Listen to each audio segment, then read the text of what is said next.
welcome to Intro to the Trades. This week we're talking about plumbing and the trade of plumbing, and I have a special treat for you guys.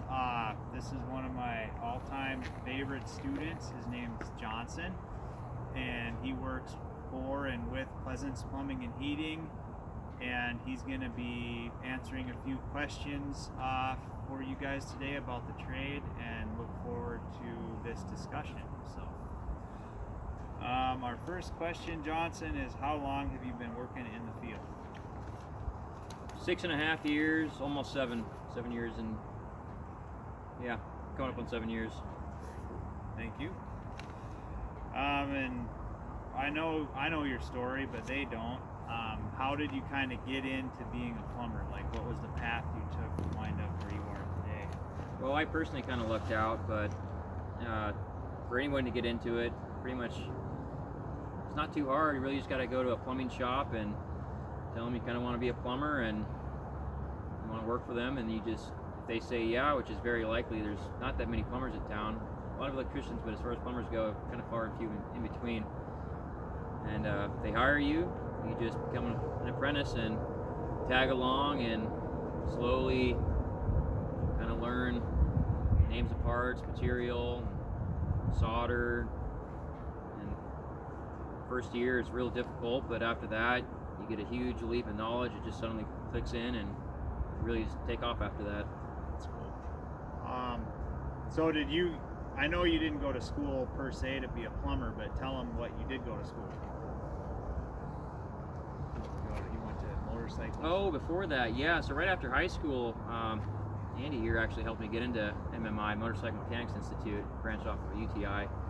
I did that for 2 years, got certified in Honda, Harley, and Yamaha, and I thought I was going to go down that road of being a motorcycle mechanic and live somewhere down south, but ended up coming back here and was going to end up going up to the North Slope to work on Prudhoe Bay.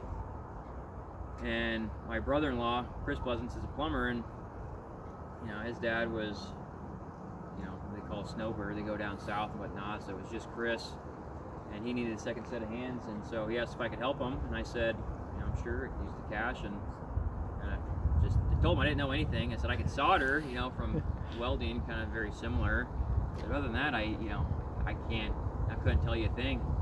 I had no idea. And he said, oh, that doesn't matter, I just need a second set of hands. So I said, yeah, sure. And so I helped him out, and we helped him out for 2 weeks, and then a week went by after that, and I said he needed help again, so I helped him a second time, and then I just continued to help him, and kind of thought, well, this is a pretty nice trade. You know, if I learn this 4 years in, you know, you just soon become a journeyman, and once you become a journeyman, you can pretty much get a job anywhere in the country. So I thought, you know, it's not a bad background. If I don't want to live here, I can go down south, California, Montana, anywhere, and just tell them I'm a journeyman, show them my journeyman card, and off you go. Yeah. Very cool. Thank you. Yeah. Okay, you sort of answered question 3, which is what training is needed and where can someone obtain it. So no real training needed, like none. I had a motorcycle background and basic soldering knowledge, which is not it's not super crucial to know. You basically learn that as you go. Yeah, and they don't just throw you to the wolves either. You kind of watch, and who's ever teaching you, whoever the journeyman you're with, they're going to teach you to show you signs to look for and things like that. You basically watch and hand them parts for the first couple months, and then slowly you kind of start to do things yourself, and they're watching you, making sure you're doing it right. Very cool.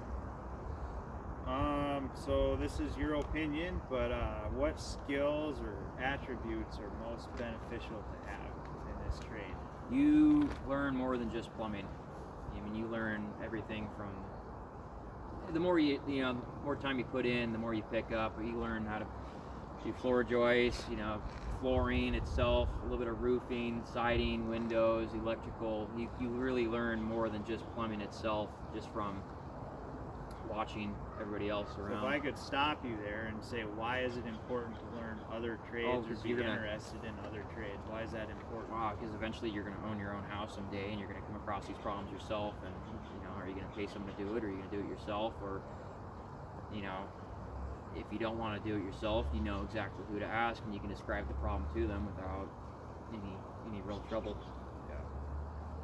I like what you said about describing the problem, because we're working with the students about how to write an email and how to communicate effectively. So I find that effective communication is oftentimes an important part of your It is job. extremely important, yeah. To explain to somebody what you need is very important. You know, from my experience, when somebody tries to describe their plumbing problem to me and they don't know what they're talking about, it's kind of like, you know, how about I just show up and I look at it, versus someone who knows what they're talking about. They can explain it over the phone, and I can tell them, you just need to replace the gasket, or you need to take it apart and put Teflon tape and re-dope it, or clean the threads, or whatever it is. So communication, knowing what you're kind of talking about, is big. So to expand your knowledge on the different trades is pretty nice. Sweet. What tools or machines you commonly use? Crescent wrench, channel locks, and as far as power tools go, that's a pretty broad range. Portable bandsaw, skill saw. They like Milwaukee. Yeah, Milwaukee, for some reason they seem to appeal to plumbers. They kind of make some specialty plumbing tools and whatnot. Skill saw, sawzalls, multi-tools, a Dremel once in a while for tile work, you know, for showers and whatnot. Tile guy didn't cut his hole around your shower valve to the proper dimensions. You take a Dremel and you can fine tune it. So, you know, it's another thing. You learn how fragile tile is real quick. Probably a story there. Yeah. Cool. Thank you for that. Okay, we don't want to know what you make a year, but we are interested in what a kid just showing up their first day might make, and then maybe you could talk to the income potential of what a plumber might Yeah. Starting off 18, 20 bucks an hour, and then, you know, if you show real interest and you actually care, and anytime you care about something, you tend to kind of thrive in it and excel in it. And when you start to excel, you know, 6 months in, a year in, you get your raises, and 25, 30, 35 bucks an hour. Average journeyman plumber works for a union. I think they make around, I want to say it's 40 bucks an hour, or 42.50 an hour, maybe a little bit more, plus benefits too. And you get about $10 to $15 in benefits on top of that. You're up close to 65. Everything included, yeah. And it takes about, you know, 4 years to get to that point, or 4,000 hours. And, you know, you get about 2,000 hours of work every year. Sweet. So that's a good living, guys. It really is, yeah. Okay, this is a good one. What do you find to be the most challenging part of your job? Challenging part, dealing with old plumbing in particular. Just rots. Yeah, God, you know, it's just it's extremely old plumbing. The homeowner doesn't want to redo all the plumbing. They just want you to fix this one little leak, and you tell them okay. And you really gotta treat it. You know, I've dealt with a lot of old plumbing where you touch it here, you cut into the pipe, and you replace this section, and because you disturbed it, really old galvanized plumbing or whatever, you got another leak 10 feet down at the next fitting, and you know, you gotta kind of explain to them, you know, sorry, but I have to fix that too. This is why I wanted to do more. I mean, anything old is difficult. Remodels are tricky for that reason, but that's the job type. But as far as like the materials go, like for soldering or dealing with the drains, none of that's really any difficult. It's pretty second nature as far as the basics of the job go. All right. And our last question, what's your favorite thing about your job? Favorite thing, the variety.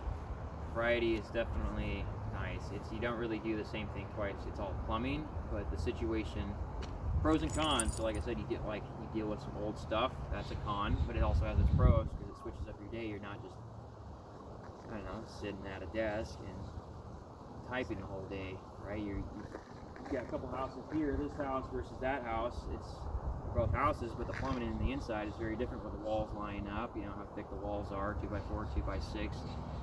Is it shower surround? Is it going to be tile? Is it going to be fiberglass or some other material? You know, it's all different. Very cool. So I'd like to thank you for being here, and then if you have any concluding thoughts or things you might want to tell our audience here who are, you know, freshmen and sophomore interested in the trades but kind of new to everything. So if you just want to conclude or say anything to the kids. Yeah, don't be afraid. I mean, I never imagined being a plumber. I'll say that. Never thought I was going to. It's a little overwhelming at first, but it's really not that hard. And it's you know, every job is a puzzle, and so that's really nice to have your mind just constantly thinking. It never really gets bored. Constantly having to have new problems to solve. So it keeps it interesting. Sweet. All right. Thank you very much, and that concludes our lesson today.